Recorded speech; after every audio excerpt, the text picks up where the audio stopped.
Novel तर्ज जिंदगी इस कलम एम राइट्स। हिस्सा सोम। गाड़ी एक बड़ी इमारत के आगे रुकी।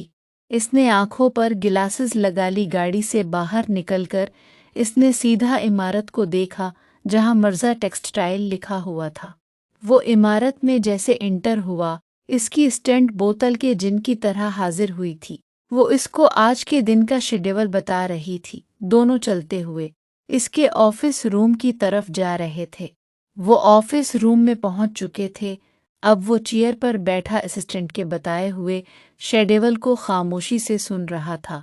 सर, मीटिंग के पहले आपको बिग सर ने अपनी ऑफिस में बुलाया है। आसान और एज अ बिजनेसमैन पता था मुझे बेटा, मैं सिर्फ घर पर हूँ। यहाँ उनके उसूल अहमियत रखते हैं। हाँ सर, ये तो है। आज भी सर गुस्से में है। आज ही उन्होंने एक एम्प्लॉय को पनिशमेंट दी है। इरे बेचारे की क्या गलती थी। इस एम्प्लस ने सर की इम्पोर्टेंट फाइल एक जगह से दूसरी जगह भेज दी थी। ओ, ये तो बहुत बुरा हुआ। हाँ सर, ये तो है। एनीवे, इसे पनिशमेंट क्या मिली? बिग सर ने 1 महीने की सारी फाइल्स का काम इसे दे दिया है। बेचारा अब सारा महीना फाइल्स में ही गुजार देगा। जी, और सर आपको 5 मिनट बाद बक्सर की ऑफिस में होना चाहिए। अच्छा ठीक है, मैं जा रहा हूँ। तुम तब तक मेरे लिए काफ़ी लेकर आओ। Okay sir. दरवाज़ा नोक हुआ। आ जाओ। मिस्टर मिर्ज़ा ने एजाज को देखा, फिर हाथ में जो फाइल थी वो इसकी तरफ बढ़ाई। बैठ जाओ और इसे पढ़कर साइन कर दो। किस चीज़ की फाइल है? तुम्हारे बिजनेस की पार्टनरशिप का एग्रीमेंट है। अच्छा, 1 मिनट पढ़ लूँ मैं? हाँ। 5 मिनट में इसने सारा एग्रीमेंट पढ़ लिया था। ये क्या है? एग्रीमेंट पहले ही बताया तो है। हाँ, लेकिन मैं अपना बिजनेस करना चाहता था। इसके लिए मुझे बिजनेस पार्टनर चाहिए था। लेकिन यहाँ तो किसी लड़की का बिजनेस है और मुझे वहाँ पर पार्टनरशिप करनी है। बिजनेस तुम्हारा हो या इस लड़की का है तो बिजनेस ही ना। नहीं, मुझे ये मंजूर नहीं। क्या आपका ये आखिरी फैसला है? हाँ, ये मेरा फाइनल डिसीजन है। ठीक है, आप जा सकते हैं।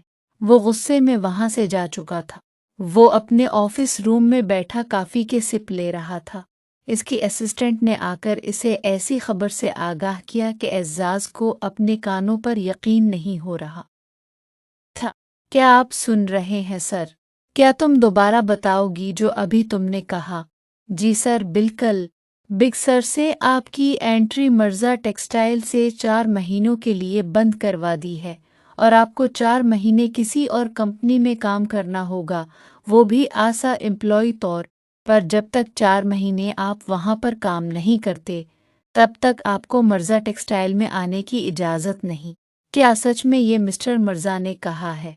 जी हाँ सर, लेकिन आज तो मेरी बिजनेस पार्टनर से मीटिंग थी ना, वो बिग सर ने कैंसिल करवा दी। अभी के अभी मेरी मीटिंग मिस्टर मिर्ज़ा से करवाओ। Fast and now. Sorry sir, big sir already एक मीटिंग में है, तो इस मीटिंग के बाद। आज बिग सर बहुत बिजी हैं। आज तो पॉसिबल नहीं सर। मेरी सारी मीटिंग्स कैंसिल कर दो, मैं घर जा रहा हूँ। मैंने पहले ही कैंसिल कर दी हैं सर, वो भी 4 महीनों की, क्योंकि बिग सर ने कहा था। ये सुनकर तो इसका गुस्सा पारा हाई कर गया था। या अल्लाह मुझे सब्र दे। दूसरों के वालिदैन को औलादों ने तंग कर रखा है, लेकिन यहाँ तो उल्टा है। वो कहकर वहाँ से गुस्से में निकलकर गाड़ी में बैठा तेज़ रफ्तार से ड्राइविंग करता घर पहुँचा था। अब वो मिसेस मिर्ज़ा के सामने बैठा था। आप आज इतना जल्दी आई हैं, खैरियत तो है? आपके मिस्टर परफेक्ट की हरकतों की वजह से। क्या हुआ है? आप गुस्से में क्यों हैं? आपके मिस्टर परफेक्ट चाहते हैं मैं किसी और के बिजनेस में पार्टनरशिप करूं। मैं साफ इनकार करके आ गया हूं। लेकिन बेटा, आपने इनकार क्यों किया? वो इसे अब सब बताने लगा कि मिस्टर मिर्ज़ा ने इसे 4 महीने किसी और कंपनी में एम्प्लॉय के तौर पर काम करने के लिए कहा है। आप इनकार ना करते। बिजनेस पार्टनर बनने में क्या मसला था? मुझे अब बस कोई बिजनेस पार्टनरशिप नहीं करनी। अब मैं खुद अपना बिजनेस स्टार्ट करना चाहता हूँ।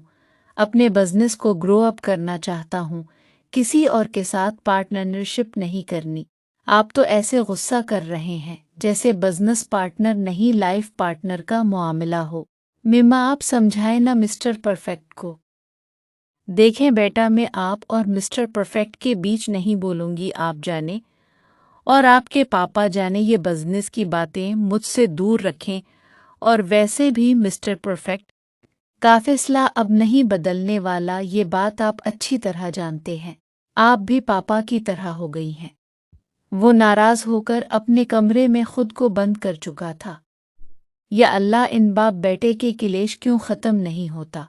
मिसेस मिर्ज़ा कहती नफ़ी में सर हिलाकर किचन की तरफ चलें गई। वहाँ वो कुक को लंच में कौन कौन सी डिशेस पकानी है वो बता रही थीं।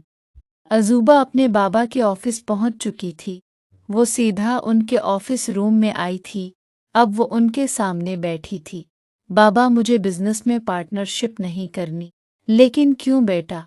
मैं खुद संभाल सकती हूँ अपना बिजनेस। आपको मुझ पर यकीन नहीं है।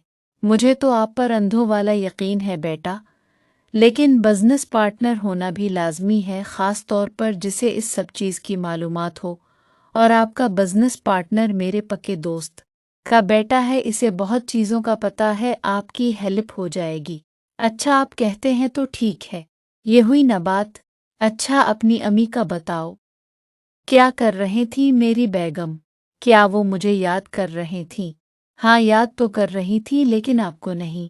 ब्यूफा बेगम मेरी, मुझे पता था इस शख्स के अलावा और किसको याद करेंगे, इसी को ही याद कर रही होगी। अजूबा ने हंसी को छुपाने की कोशिश की, लेकिन वो अपने बाबा के चेहरे को देखकर हंस पड़ी, क्योंकि मिस्टर कुरैशी बेचारे अब उदास लग रहे थे और वजह उनकी बेगम थी जो उन्हें याद तक नहीं करती थी। मिसेस कुरैशी ब्यूफा बेगम साबित हुई थी। वो आज अपनी बेस्ट फ्रेंड्स के साथ फुटबॉल मैच देखने स्टेडियम आई थी, जो फील वक्त इसे ऐसे देख रहे थीं जैसे वो किसी का कत्ल कराई हो, लेकिन वो इनको नज़रअंदाज करती पॉपकॉर्न खाने के साथ मैच देखने का लुत्फ भी ले रही थी। देखो देखो तुम देखो मैच, हैर ने दांत पेसते कहा। मैच तो तब देखूंगी ना जब तुम तीनों मुझे घूरना बंद करोगे। तुम अकेले लुत्फ अंदोज हो रही हो, शमाइला ने इससे कहा। हाँ, तो तुम सब भी देखकर लुत्फ उठा सकती हो, न कि मुझे देखकर। तुम्हें पता तो है हमें ये सब नहीं पसंद, नूरालईन ने कहा। हाँ, मुझे पता है। तो फिर भी तुम हमें यहाँ लाई हो। हाँ जी, क्योंकि कल तुम तीनों ने मेरा मूड खराब कर दिया था। अब बुक तो खिरबाग को बखूबी मालूम था इसकी तीनों बेस्ट फ्रेंड्स को स्पोर्ट्स में कोई दिलचस्पी नहीं थी। वो कभी भी स्पोर्ट्स नहीं देखती थीं, इसलिए इसने तीनों से बदला लिया था। अच्छा, हम सब इस बात के लिए सॉरी करते हैं, तीनों ने मासूम सी शक्ल बनाकर खिरबाग से कहा, और ये देखकर खिरबाग का दिल नरम पड़ गया। जाओ, माफ़ किया क्या याद रखोगे। जाओ जी को अपनी जिंदगी। थैंकिस बापू जी, तीनों ने खिरबाग से कहा और वहां से ऐसे भागी जैसे कोई भागने की रेस हो। रुको, तुम सब मैं बताती हूँ तुम्हें कि कौन है बापू जी। खिरबाग उनके पीछे भाग रही थी। वो अभी क्लाइंट्स के साथ मैच देखने आया था। इसने कुछ लड़कियों के एक दूसरे के पीछे भागते देखा। चाइल्डिश बिहेवियर, वो कहकर मैच की तरफ मुतवज्जा हुआ। जंगल में किसी शख्स के चीखने चलाने की आवाज़ें आ रही थी। इसकी मदद करने वाला कोई वहां पर मौजूद नहीं था। जंगल सुनसान पड़ा और बहुत खौफनाक लग रहा था। वहां किसी का आना जाना नहीं था।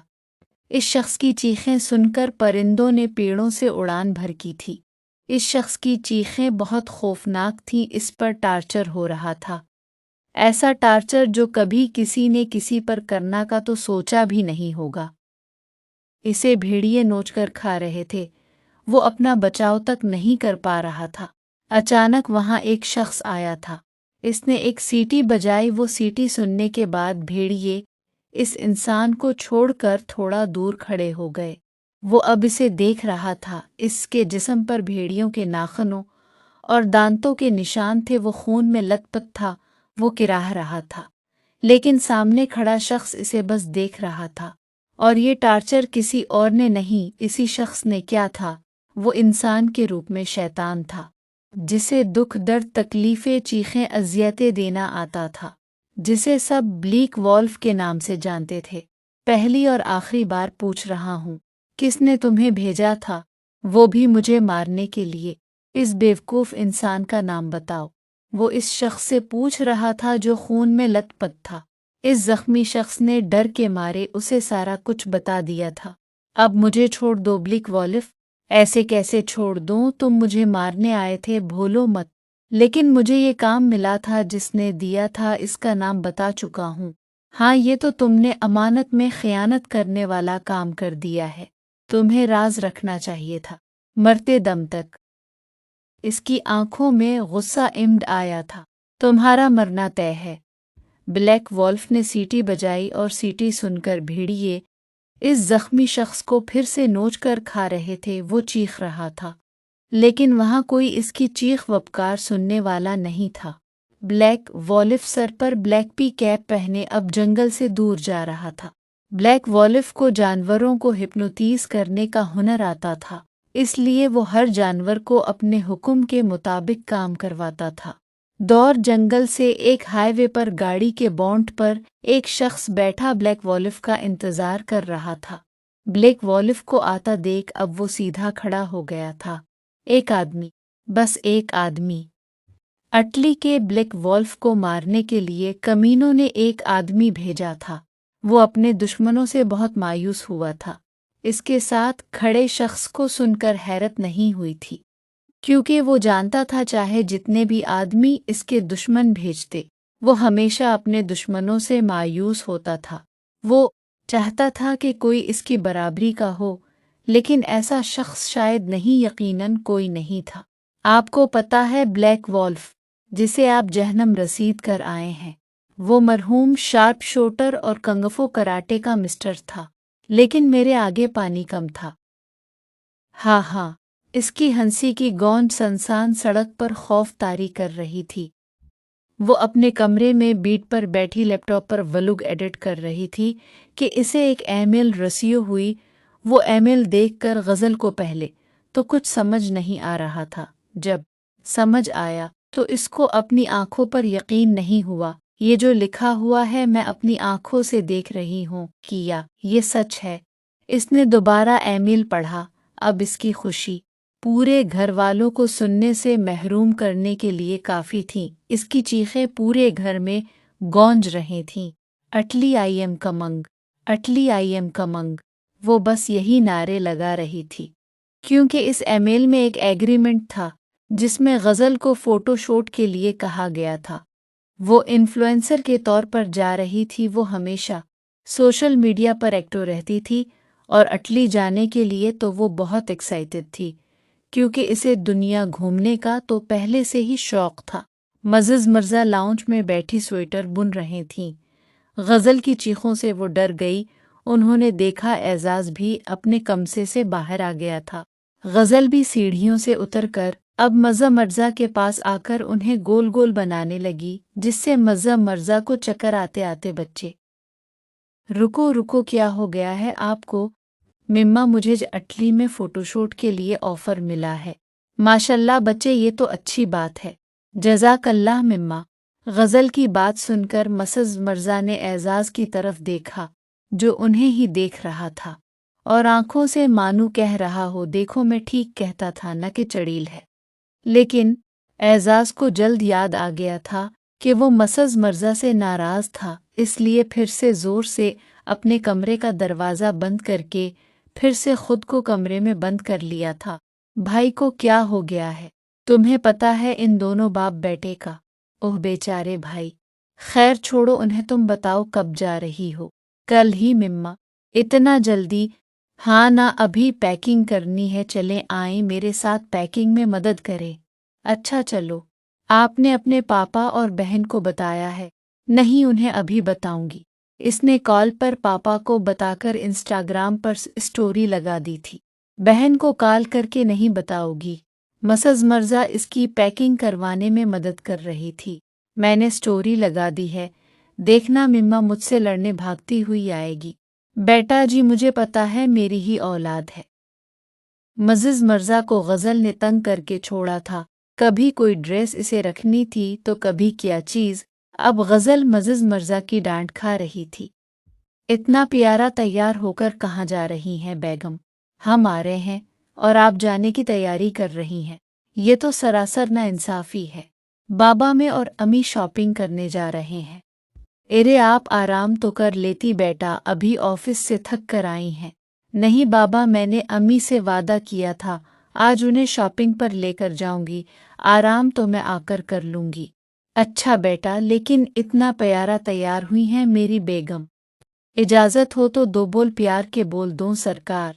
मिसेस कुरैशी अपने शौहर की बातों पर शर्माने लगे। हाय जालिम हुसैना, आपकी बातों ने घायल कर दिया मेरा दिल। अब बस भी करें, जवान बेटी के सामने आप ऐसी बातें कर रहे हैं। अजूबा तो कुछ नहीं कहती, वो तो खुश होती है कि इसके बाबा इसकी अम्मी को प्यार करते हैं। हाँ, लेकिन ये बात अलग है कि अजूबा के बाबा को अजूबा की अम्मी ज़रा भी लिफ्ट नहीं करती। मिस्टर कुरैशी ने दिखी अंदाज में कहा। ये देखकर अजूबा और मिसेस कुरैशी दोनों हंस पड़े। अच्छा जा तो रहें उन्हें आप दोनों, लेकिन जल्दी आना। भाई ये तो मैं नहीं मानता। लेडीज शॉपिंग के लिए निकलती हैं तो सारा दिन लगा देते हैं। ओवो बाबा, हम जल्दी आ जाएंगे। ठीक है। और अजूबा बच्चे, मेरी प्यारी बेगम का ख्याल रखना। हाँ बाबा बिल्कुल। वो कहकर मिसेस कुरैशी के साथ शॉपिंग करने चली गई थी। जारी है। उम्मीद करती हूँ नावल की तीसरी किस्त आप सबको पसंद आई होगी।